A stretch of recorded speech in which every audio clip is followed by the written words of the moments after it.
G'day, I'm Martin Laverty, coming to you from New Parliament House this week in the second week of the federal election campaign. Aged care has made a surprise entry into the election campaign this week after the Prime Minister and Opposition Leader were asked during the parliamentary election debate on Sunday night about their plans for aged care.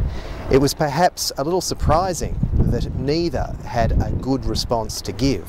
That's despite the Productivity Commission outlining a plan for the reform of the aged care sector.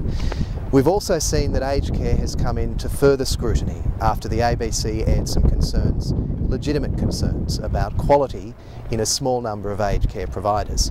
Well, we're saying back to the political parties in this second week of the election campaign that during the next Parliament there has to be a renewed commitment to aged care reform. Whoever's elected should implement fully the recommendations of the Productivity Commission. There needs to be a specific focus on quality. There needs to be a specific focus on sustainability, but we also need to tackle the shortages of our aged care workforce. Australia has 15,000 too few nurses to work in our health and aged care system today. That's projected by Health Workforce Australia in 2025 to total about 110,000 too few nurses within our hospitals and aged care services. We haven't seen a great focus on the health and aged care workforce solutions during the last term of Parliament.